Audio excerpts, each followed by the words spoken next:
بھائیو، یزید اچانک کوئی آسمان سے نازل ہو کر تخت پر نہیں بیٹھا. یہ مسلسل اسلامی نظام کی گراوٹ تھی 20 سے 25 سال کی، جس کا نمائندہ بن کر یزید سامنے آیا. خرابی اس سے پہلے ہو چکی تھی. اب یہ الگ سے پورا ایک ٹاپک ہے، وہ 50 احادیث میں کور ہے. اور ابھی ریسنٹلی میں نے 8 محرم الحرام کو ایک لیکچر ریکارڈ کروایا ہے، ایسر نمبر 101، صحیح مسئلہ خروج اور فکر حسین حق پرستی کی علامت ہے. اس میں میں نے یہ ساری باتیں کھول کر بیان کی ہیں الحمدللہ. جسے شوق ہو تو وہ لیکچر دیکھ سکتا ہے. بہرحال یزید ابن معاویہ کے جو برے کرتوت ہیں، اس پہ تو گھنٹوں گفتگو کی جا سکتی ہے. اس حوالے سے اس امت میں بہت بڑی خدمت کی ہے. اہل سنت کے بہت بڑے ایک امام گزرے ہیں آج سے 900 سال پہلے. امام عبد الرحمن بن علی بن محمد بن الجوزی، المتوفا 597 ہجری، 597 ہجری میں فوت ہوئے. آج 1436 ہجری ہے، 900 سال پہلے. انہوں نے ایک کتاب لکھی، اور یہ شیخ عبد القادر جیلانی رحمت اللہ علیہ المتوفا 561 ہجری کے شاگرد بھی ہیں، محدث ابن جوزی. ان کو اہل سنت کہلوانے والے تینوں گروہ اپنا امام مانتے ہیں، بریلوی، دیوبندی، سلفی یعنی اہل حدیث، اور اہل تشیع بھی ان کو بڑی قدر کی نگاہ سے دیکھتے ہیں. محدث ابن جوزی کو ان کی بہت خدمات ہیں حدیث کی فیلڈ کے اعتبار سے، حتیٰ کہ امام ابن تیمیہ اور حافظ ابن کثیر اور اس طرح کے بڑے بڑے جو لوگ ہیں، جو خصوصاً اہل حدیث مکتب فکر کے لوگ جن کو بڑا اپنا امام مانتے ہیں، وہ ان کو بہت عزت کی نگاہ سے دیکھتے تھے. ان کی بڑی تعریفیں کی ہیں انہوں نے اپنی کتابوں میں، کیونکہ یہ تو ان سے بھی بہت پہلے گزرے ہیں. ان کے زمانے میں ایک یزیدی تھا مولوی، اس کا نام تھا عبد المغیث. اس نے ایک کتاب لکھی کہ یزید کو ہمیں برا نہیں کہنا چاہیے، یہ سب اس کے اوپر جھوٹے الزام ہیں. حتیٰ کہ بخاری مسلم میں بھی جو حدیثیں آئی ہیں، اس نے کہا یہ بس اسی طرح ہے جس طرح آج بھی منکرین حدیث ہے نا، وہ بخاری مسلم کی حدیثوں کو کہتے ہیں ہم نہیں ان حدیثوں کو مانتے. تو منکرین حدیث ہمیشہ سے رہے ہیں. تو اس نے وہ حکومتی ملے ہوتے ہیں نا، حکومتوں سے پیسہ لے کے تو فتوے دیتے ہیں، آج بھی لوگ دیتے ہیں. تو اس نے ایک کتاب لکھی عبد المغیث نے. تو اس وقت محدث ابن جوزی میدان میں اترے اور انہوں نے یہ کتاب لکھی، الرد علی المتعصب العنید المانع من ذم یزید. یہ اس سرکش اور ضدی کا رد ہے جو یزید کی مذمت کرنے کو برا سمجھتا ہے. یہ کتاب کا نام انہوں نے رکھا. اور پھر وہ پول کھولے کہ کسی کا انہوں نے لحاظ نہیں کیا، اور جو کر سکتے تھے انہوں نے کیا. الحمدللہ یہ کتاب امام ابن تیمیہ المتوفا 728 ہجری، حافظ ابن کثیر المتوفا 774 ہجری اور بڑے بڑے اہل سنت کے ائمہ نے اس کتاب کی بڑی تعریف کی ہے، اپنی کتابوں میں لکھا. اور البدایہ والنہایہ تاریخ ابن کثیر میں حافظ ابن کثیر نے اس کتاب کو مینشن کر کے کہا کہ اس کتاب نے امت کا دل ٹھنڈا کر دیا ہے، اور بڑی صحیح طریقے سے پٹائی کی ہے یزیدی پارٹی کی ابن جوزی نے. یہ ابن کثیر نے لکھا. اور یہ کتاب الحمدللہ اردو ترجمے کے ساتھ شائع ہو چکی ہے. شاہ نفیس اکیڈمی لاہور والوں نے، جو دیوبند مکتب فکر کا ایک ادارہ ہے، انہوں نے اس کا ترجمہ شائع کر دیا ہے. ہماری ویب سائٹ اہل سنت پاک.com پہ اس کا PDF موجود ہے، ڈاؤن لوڈ بھی آپ کر سکتے ہیں.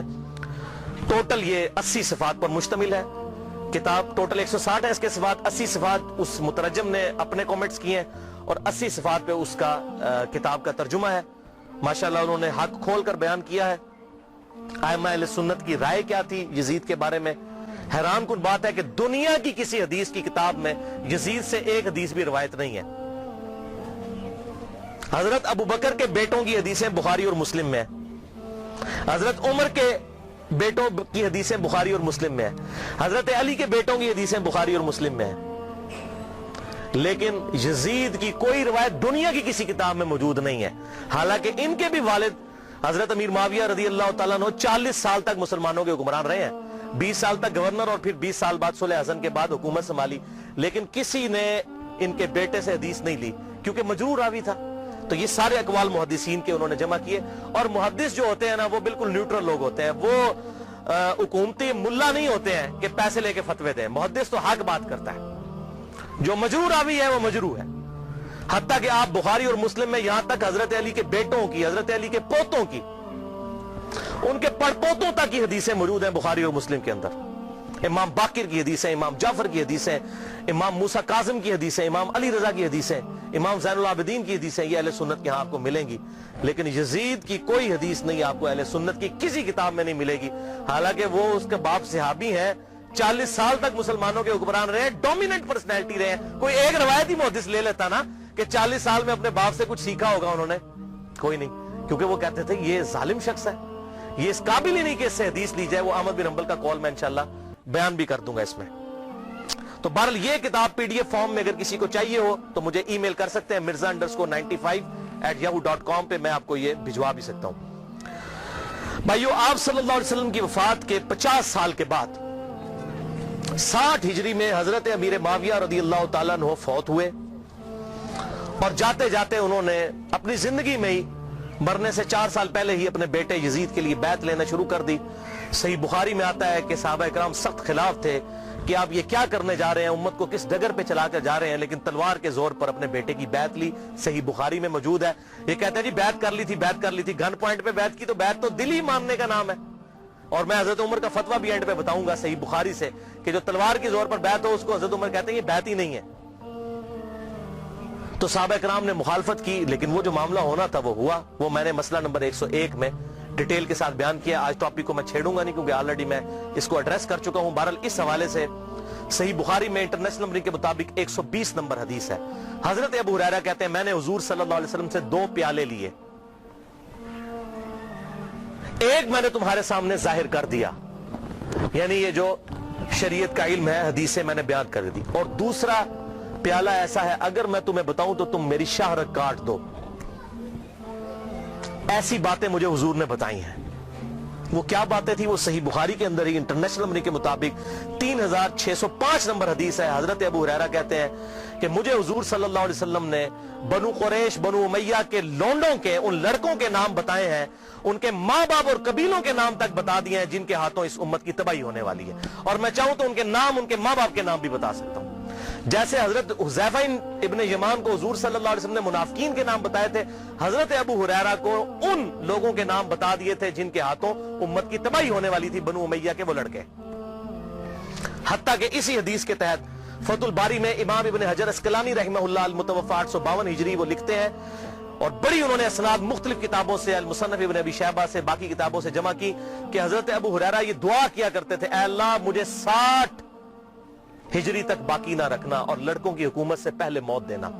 59 ہجری میں حضرت ابو ہریرہ فوت ہو گئے، اور 60 ہجری میں یزید ابن معاویہ تخت نشین ہوا. اور اس میں ایک مرفوع حدیث ہے انٹرنیشنل نمبر کے مطابق مسند امام احمد میں 8302 اور مشکات میں بھی 3716 کہ آپ صلی اللہ علیہ وسلم نے فرمایا 70 کی دہائی کے آغاز سے اللہ کی پناہ طلب کرو اور نوجوان لڑکوں کی حکومت سے اللہ کی پناہ طلب کرو. 70 کی دہائی کا آغاز یعنی 61 ہجری، اور واقعہ کربلا 61 ہجری میں ہوا ہے. تو آپ صلی اللہ علیہ وسلم نے اپنی امت کو اس حوالے سے خبریں دی تھیں کہ آپ صلی اللہ علیہ وسلم کی وفات کے بعد امت کے ساتھ کیا سلوک ہونے والا ہے. تو اس کے ظلم کی داستان بہت طویل ہے. یہاں پر میں اس کے 3 بڑے بڑے سیاہ کارنامے ذکر کروں گا احادیث کی کتابوں سے، تاریخ نہیں. اگر تاریخ میں نے بتایا تاریخ میں اگر 10 باتیں یزید کے حق میں ہیں نا تو 1000 اس کے خلاف ہیں. لیکن کیا کرتے ہیں یہ حکومتی ملے، اور چند ایک باتیں نقل کر کے تو پھر دفاع کرنے کا کوشش کرتے ہیں، اور پھر کتابوں پہ پابندی لگ جاتی ہے. وہ جو جھوٹی کتاب صلاح الدین یوسف صاحب نے لکھی وہ گورنمنٹ نے پابندی لگا دی، کوئی حدیث نقل نہیں کی ہے، بلکہ ساری تاریخی روایتیں نقل کی ہیں. اور وہیں پر لکھا ہوا ہے کہ یزید کی فوجوں نے واقعہ حرہ میں 1000 صحابیات اور تابعیات کے ساتھ زنا کیا اور وہ حاملہ ہو گئیں، اور 3 دن تک مسجد نبوی میں گھوڑے باندھ کر رکھے، اور مسجد نبوی میں نماز نہیں ہوئی ہے. لیکن صلاح الدین یوسف صاحب کی رگ نہیں پھڑکی کہ میں یہ حق لوگوں کو بتاؤں. ابن کثیر سے، اس ابن کثیر سے اپنے مطلب کی باتیں نقل کی. وہ بتا رہا ہوں 10 باتیں نقل کی، 1000 اس کے خلاف لکھی ہوئی ہیں. لیکن جب کوئی بندہ بے ایمانی پہ اتر آئے تو اس کا تو کوئی علاج نہیں ہے. لہذا میں تاریخ کو کرتا ہوں سائڈ پہ، میں صرف آپ کو احادیث سے حوالے دوں گا جس کے سامنے اب سارے خاموش ہو چکے ہیں. جب سے یہ میری یہ پمفلٹ آئے ہیں، یہ واقعہ کربلا کا حقیقی پس منظر 50 صحیح الاسناد احادیث کی روشنی میں، یہ والا پمفلٹ، اور یہ رافضیت، ناسبیت اور یزیدیت کا تحقیقی جائزہ، یہ پمفلٹ میں نے ڈاکٹر ذاکر نائک کے خلاف لکھا تھا، انگلش کے اندر بھی، اردو کے اندر بھی. اور ان کے ہم نے شاگرد پاکستان آئے، ان کے ہاتھ میں یہ پمفلٹ پکڑائے کہ خدا کے لیے کہ آپ یہ کون سی وہ امام غزالی کی لکھی ہوئی تاریخ بیان کر رہے ہیں، ابن تیمیہ کی لکھی ہوئی تاریخ بیان کر رہے ہیں. خدا کے لیے حدیث کی کتابیں پڑھیں، بخاری اور مسلم پڑھیں، یا تو بخاری اور مسلم کو غلط کہہ دیں، منکرین حدیث بن جائیں، یہ تاریخیں تو حکمرانوں نے لکھوائی ہوئی ہیں. بادب با ملاحظہ ہوشیار لکھو ہم بڑے سخی تھے, ہم یہ تھے وہ تھے. تاریخیں تو حکمرانوں کی لکھوائی ہوئی ہیں. حدیثیں ہیں, یہ ہیں ایماندار لوگ محدثین, یہ ہیں اصل اہل حدیث اہل سنت جنہوں نے حق بات امت کو بتائی. ان کو فالو کریں. تو دین جب محدثین سے لیا تو اس طرح کی باتیں محدثین سے لینی ہے. اتھینٹسٹی تو محدثین کی ہے نہ کہ ان لوگوں کی ہے. تو اس حوالے سے یہ بات آپ سمجھ لیجئے. 3 سیاہ کارنامے یزید کے.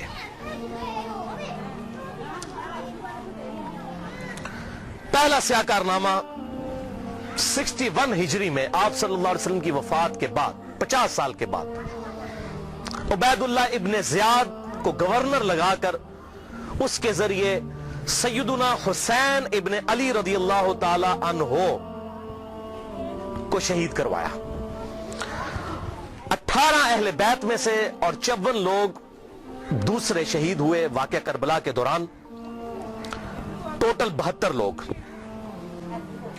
اور اس کا ذکر صحیح بخاری میں انٹرنیشنل نمبر کے مطابق 3748 نمبر حدیث میں موجود ہے, اور صحیح مسلم میں 6309 نمبر حدیث کے اندر بھی موجود ہے کہ جب حضرت حسین کے قتل کے بعد حضرت امام زین العابدین علی ابن حسین رحمہ اللہ تعالی جب مدینہ شریف آئے تو ان کے ہاتھ میں حضور کی تلوار تھی جو حضرت علی کے پاس تھی, اس کے بعد مولا حسین کے بعد تھی, مولا حسین کے بعد زین العابدین کے پاس آئی. صحیح مسلم 6309. تو مسور بن مخرمہ رضی اللہ تعالیٰ عنہ حاضر خدمت ہوئے اور انہوں نے کہا کہ اے نبی کے بیٹے یہ تلوار آپ میرے حوالے کر دیں ورنہ یہ کہیں بنو امیہ کے ظالم لوگ آپ سے چھین نہ لیں, اور میں اپنی جان سے بڑھ کر اس کی حفاظت کروں گا. تو یہ صحیح مسلم میں موجود ہے. لوگ کہتے ہیں نہیں پتہ نہیں حسین قتل بھی ہوا تھا کہ نہیں. ٹھیک ہے, آپ لوگوں نے یہ باتیں کرنا شروع کر دی ہیں. تو بھئی جھوٹ کے تو کوئی پاؤں نہیں ہوتے ہیں. جب لوگوں نے یہ جرت کی تھی وہ صحابہ وہ بغلوں میں بت رکھ کے آتے تھے اس لیے رفع یدین ہوتا تھا. حالانکہ اہل سنت اور اہل تشیع کا رفع الیدین پہ اجماع ہے, سوائے حنفیوں کے پوری امت متفق ہے کہ آپ صلی اللہ علیہ وسلم رکوع میں جاتے وقت رکوع سے اٹھتے وقت رفع الیدین کرتے تھے. لیکن جب کوئی بندہ بے ایمانی پر اترا ہے تو اس کا تو کوئی علاج ہی نہیں ہو گا. بت رکھ کے آتے تھے, اے بھی ہوئی یہ بت رکھ کے آتے تھے. بھائی صحیح مسلم میں موجود ہے, صحیح بخاری میں واقعہ کربلا کا ذکر موجود ہے. دوسرا سیاہ کارنامہ, اور ادھر میں یہ بات کر دوں, بعض لوگ کہتے ہیں حضرت حسین جو ہے وہ یزید کی بیعت کے لیے جا رہے تھے اور انہوں نے کہا میری 3 شرائط ہیں, یا تو مجھے اجازت دو میں یزید کے ہاتھوں میں ہاتھ دے دوں, یا مجھے کسی مسلمان سرحد پر بھیج دو, یا مجھے واپس جانے دو. خدا کے لیے بھائی یہ بات ہوتی تو بنو امیہ نے لوڑیاں ڈالنی تھی کہ حضرت امیر معاویہ رضی اللہ تعالیٰ عنہ پوری زندگی حضرت حسین سے وہ بیعت نہیں لے سکے اپنے بیٹے کے لیے جو انہوں نے اپنی وفات سے 4 سال پہلے لینا شروع کر دی تھی. اور یہ عبید اللہ ابن زیاد نے حضرت حسین کو اگر منوا لیا تھا تو اس کو تو سونے میں تولنا تھا یزید نے کہ بھی آپ نے بڑا کارنامہ کیا. کدھر یہ جھوٹ ہے. انصاب الاشراف کتاب سے یہ پیش کرتے ہیں, شیخ زبیر لیزئی صاحب نے پوری تحقیق لکھی ہے کہ یہ کتاب ہی ثابت نہیں صحیح سند کے ساتھ, اور اس کتاب میں تو ایسی ایسی حدیثیں ہیں کہ کئی صحابہ کا ایمان ہی ثابت نہیں ہوگا اگر اس کتاب کو انصاب الاشراف کو پیش کریں. اور یہ جو روایت ہے وہ روایت بھی منقطع ہے. حلال بن صاف یہ بیان کرتے ہیں ان کا واقعہ کربلا میں ہونا ثابت نہیں ہے, اور منقطع روایت کوئی حجت نہیں ہوتی ہے. تو یہ کتاب بھی ثابت نہیں, بالکل جھوٹ ہے. پوری امت بیعت کر لیتی, حضرت حسین بیعت نہ کرتے, اس وقت تک ان کو سکون نہ آتا. کیوں؟ حسین کا بیعت کرنے کا مطلب تھا کہ آل محمد نے بنو امیہ کی بدماش حکومت کو اسلامی حکومت تسلیم کر لیا ہے. اس لیے آپ دیکھیں ایک حسین نے بیعت نہ کی تو یار کیا ہوا, کوئی فرق نہیں پڑتا, چھوڑ دو.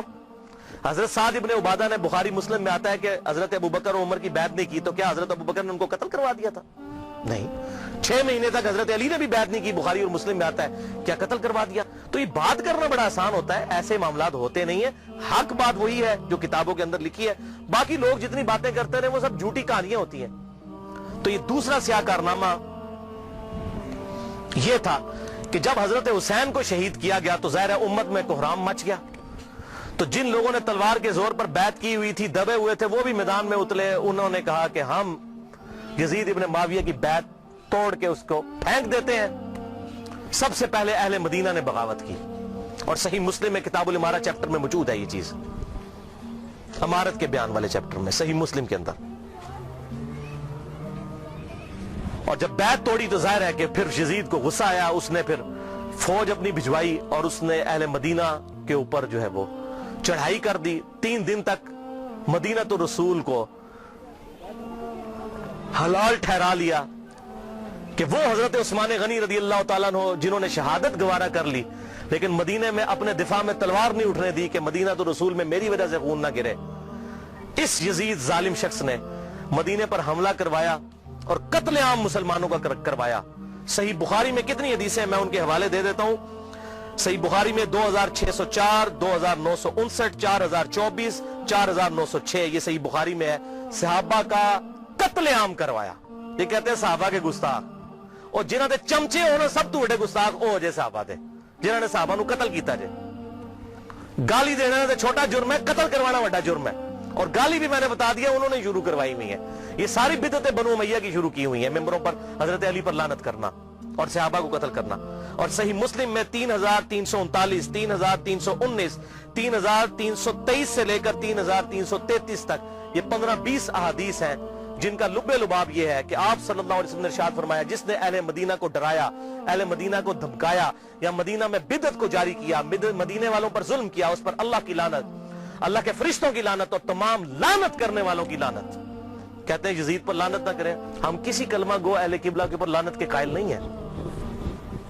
آپ صلی اللہ علیہ وسلم نے ہمیں منع کیا ہے, لیکن اس کا یہ مطلب نہیں کہ وہ لعنت کا اہل نہیں ہے.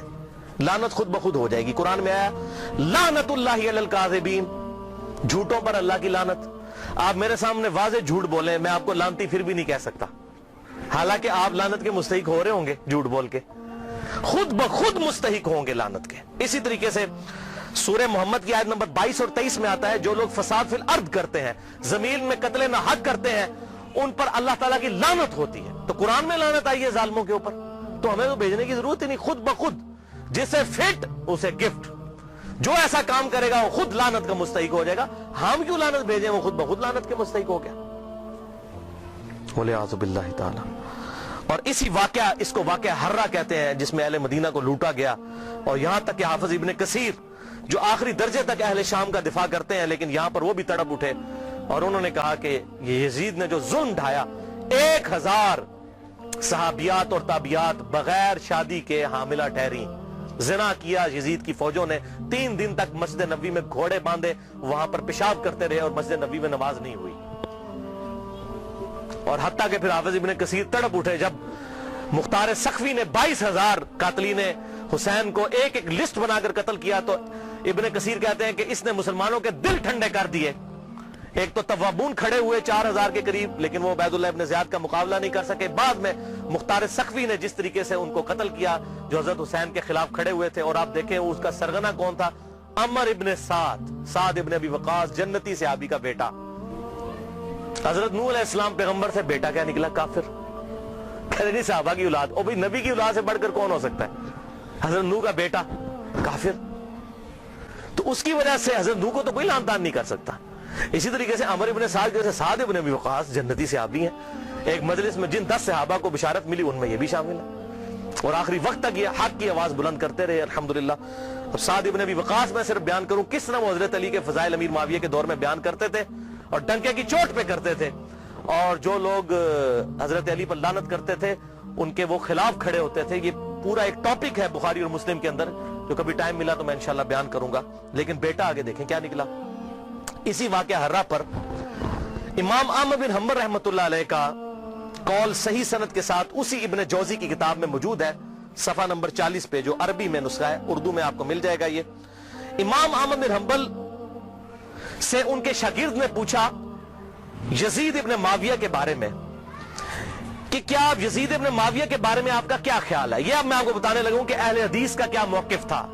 سب سے بڑے اہل حدیث اہل سنت امام احمد بن حنبل المتوفا 241 ہجری, جو اہل سنت کے بڑے ائمہ ہیں, بخاری اور مسلم کے استاد ہیں. اور وہ کیا کہہ رہے ہیں, آپ حدیث میں کس کو لیتے ہیں کہ جی کس راوی پر بحث کرنی ہے, آپ کہتے ہیں یہ فلاں محدث اس کو ضعیف کہتا ہے. اب یہ سب سے بڑا امام اہل سنت کا کیا کہہ رہا ہے, وہ کہتے ہیں کہ یزید وہی ہے جس نے مدینے والوں کے ساتھ وہ کرتوت کیے جو اس نے کیے. شاگرد نے پوچھا یزید نے کیا کیا تھا. احمد بن حنبل نے فرمایا اس نے مدینے والوں کو لوٹا تھا. شاگرد نے پوچھا کیا ہم یزید سے حدیث بیان کر سکتے ہیں. احمد بن حنبل نے فرمایا یزید سے حدیث مت بیان کرو, اور کسی کے لیے یہ حلال ہی نہیں ہے کہ وہ یزید سے ایک حدیث بھی بیان کرے. پھر شاگرد نے پوچھا کہ جب یزید نے یہ حرکتیں کی تھیں تو کن لوگوں نے یزید کا ساتھ دیا تھا. تو احمد بن حنبل نے فرمایا اہل شام نے.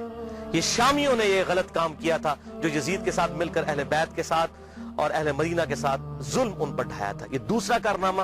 اور تیسرا سیاہ کارنامہ 64 ہجری میں اسی دوران حضرت عبداللہ ابن زبیر رضی اللہ تعالیٰ عنہ، یہ وہ صحابی ہیں جن کے بارے میں صحیح بخاری میں آتا ہے جب مسلمان ہجرت کر کے مدینہ شریف آئے تو یہودیوں نے کہا ہم نے مسلمانوں پر بندش کر دی ہے، ان کے گھر اب اولاد نہیں ہوگی. تو سب سے پہلے بیٹا پیدا ہوا حضرت ابو بکر کا نواسا عبداللہ ابن زبیر. حضرت عائشہ کی جو بہن تھی اسما بنت ابی بکر، ان کا بیٹا عبداللہ ابن زبیر.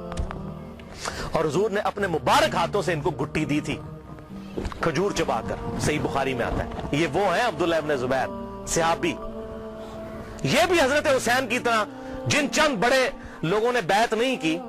کون کون تھے ان میں؟ حضرت حسین ابن علی، علی کا بیٹا، حضرت عباس کا بیٹا عبداللہ ابن عباس، ابو بکر کا بیٹا عبد الرحمن بن ابی بکر، اور زبیر کا بیٹا ابن زبیر، عبداللہ ابن زبیر. تو یہ نمائندہ شخصیات ہی سامنے آتی ہیں نا. مجھے بتائیں آج اگر زرداری اور نواز شریف مل کے عمران خان کی بیعت کر لیں تو کیا یہ دو بندوں کی بیعت ہوگی؟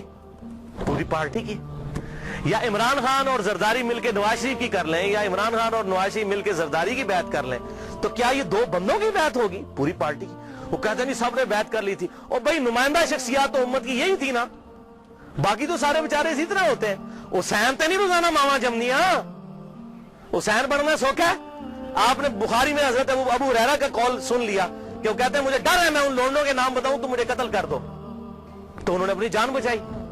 جان بچانا بھی فرض ہے، لیکن اعلیٰ ترین درجہ یہ ہے جو صحیح مسلم میں حدیث ہے، انٹرنیشنل نمبر کے مطابق 177 نمبر حدیث صحیح مسلم کتاب الایمان میں، کہ برائی جب دیکھو تو ہاتھ سے روکو. ہاتھ سے نہیں روک سکتے، زبان سے، نہیں تو کم از کم دل میں برا جانو. لیکن ذالک اضعف الایمان، یہ ایمان کا سب سے لوز درجہ ہے. تو حضرت حسین لوز درجے پر تو نہیں تھے بھائی. جس کے جینز پروفٹ کے جینز ہوں، جس کا بلڈ اور خون نبی کا خون ہو، وہ لوز درجے پر ایمان رکھے گا؟ وہ تو آگے بڑھ کر باطل کا مقابلہ کرے گا. یہی وجہ ہے کہ حضرت حسین جو ہیں انہوں کو یہ ٹائٹل ملنا تھا. اور یہ بھی آپ بات یاد رکھیں، حضرت حسین نے حضور کی زندگی میں کیا کارنامہ کیا ہے؟ 6.5 سال عمر تھی، حضور صلی اللہ علیہ وسلم کی وفات ہو گئی. کارنامہ کرنا تھا.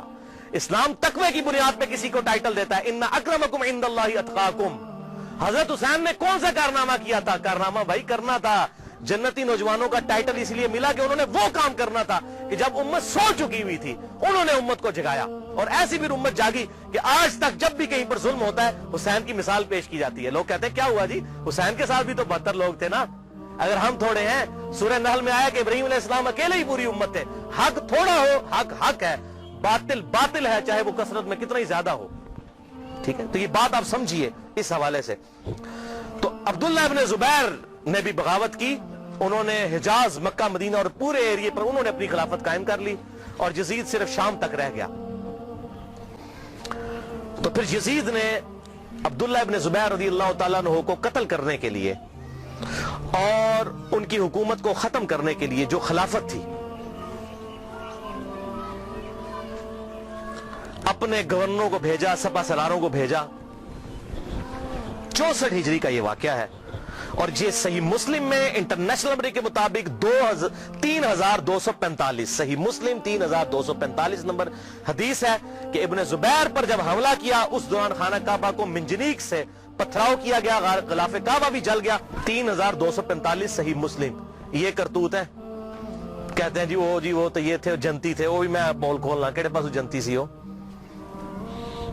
صحیح مسلم 3245 خانہ کعبہ کو جلا دیا. لیکن پھر اس دوران پہلے واقعہ کربلا، اس کے بعد واقعہ ہرا ہوا، اور پھر ابن زبیر پہ جب حملہ کیا اسی دوران یزید مر گیا 64 ہجری کے اندر. جب مرا تو پھر ابن زبیر نے اسی جنگ کے دوران وہ مر گیا. ابن زبیر نے کہا کہ جاؤ اپنے شیطان کی خبر لو، وہ مر گیا. تو پھر اس کی فوج تتر بتر ہو گئی. پھر 9 سال تک خلیفہ رہے اس پورے ایریے کے اوپر عبداللہ ابن زبیر. پھر جب عبد الملک بن مروان کے مرنے کے بعد بنا، اس نے پھر حجاج ابن یوسف کو بھیجا. پھر دوبارہ خانہ کعبہ پر حملہ ہوا، اور وہ بھی صحیح مسلم 6496 نمبر حدیث میں موجود ہے. پھر ابن زبیر کو حجاج ابن یوسف نے، جو اسی بنو امیہ کی باقیات تھی، اس نے قتل کر کے خانہ کعبے کے دروازے پہ ان کی لاش، صحابی رسول کی لاش لٹکائی 1 ہفتے تک کے لیے. صحیح مسلم 6496. ابن زبیر کو 74 ہجری کے اندر شہید کر دیا گیا. یہ بھی انہی کا کارنامہ تھا.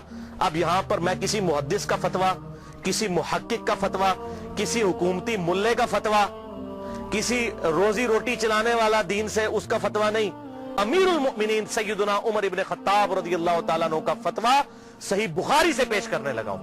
انٹرنیشنل نمبر کے مطابق صحیح بخاری میں 6830، سیدنا عمر کا جب آخری حج تھا تو آپ کو کسی نے آ کر خبر دی، اس کے بعد آپ شہید ہو گئے، کہ لوگوں میں یہ چیما گوئیاں ہیں کہ جب عمر مر جائے گا تو ہم فلاں شخص کو اپنا خلیفہ بنا لیں گے، خود ہی چن لیں گے۔ اب یہ فلاں کون ہے، اس کو تلاش کرنا ہے، یہ فلاں کون تھا خلافت کا لالچی، یہ آپ کے لیے اسائنمنٹ ہے۔ فلاں شخص کی ہم بیعت کر لیں گے۔ حضرت عمر کو اتنا غصہ آیا کہ مسلمانوں کے مشورے کے بغیر، صحیح بخاری 6830، بڑی لمبی حدیث ہے، حضرت عمر فاروق رضی اللہ تعالیٰ ممبر پر چڑھے اور ابن عباس کہتے ہیں کہ میرا گھٹنا جو ہے نا وہ بالکل ممبر کے ساتھ ٹچ تھا جب میں نے یہ حضرت عمر کا خطبہ خود سنا، اور حضرت عمر اتنے غصے میں تھے، میں نے کہا کہ آج تو یہ، بلکہ صحیح بخاری اسی حدیث میں آتا ہے کہ عبد الرحمن بن عوف کہتے ہیں کہ آپ تو عرفات کے میدان میں خطبہ دینے لگے، تو میں نے کہا امیر المومنین یہاں پر ہر طرح کے لوگ موجود ہیں، کوئی پڑھ لکھے ہیں، کوئی ان پڑھ ہے، تو آپ کی بات کا کوئی اور مطلب نہ لے لیں، آپ صبر کریں، مدینہ جا کے خطبہ دیں۔ تو مدینہ شریف جا کر پہلا کام حضرت عمر نے خطبہ دیا 6830، بڑی باتیں ارشاد فرمائی، اور پھر اس میں ارشاد فرمایا ورڈ بائی ورڈ، لفظ بائی لفظ حضرت عمر کے الفاظ، صحیح بخاری 6830۔ دیکھو، خیال رکھنا کہ کوئی شخص بھی بغیر مسلمانوں کے مشورے کے اور بغیر اتفاق رائے کے تم پر مسلط نہ ہونے پائے، ورنہ اس کا انجام قتل و غارت ہوگا۔ اور وہ آپ نے دیکھا کتنی قتل و غارت ہوئی، حضرت حسین کو شہید کیا گیا، واقعہ ہررا ہوا، پھر خانہ کعبہ کو جلایا گیا، پیچھے کیا رہ گیا، مکے کی حرمت پامال، مدینے کی حرمت پامال، اہل بیت کی حرمت پامال، اس سے زیادہ کیا کر سکتا تھا؟ اور حضرت عمر نے پہلی پیشن گوئی کی تھی مسلمانوں کے مشورے، تو وہ تلوار کے زور پہ کیا گیا۔ وہ میرا پورا لیکچر سن لیں، صحیح بخاری کے اندر موجود ہے حدیث اور کتابوں کے اندر، کہ تلوار کے زور پر زبردستی بیعت لی گئی اور صحابہ نے مخالفت کی، لیکن نہیں کسی کی سنی گئی، والعیاذ باللہ تعالی۔ کاش میں دور پیمبر اٹھایا جاتا، بخدا قدموں میں سرکار کے پایا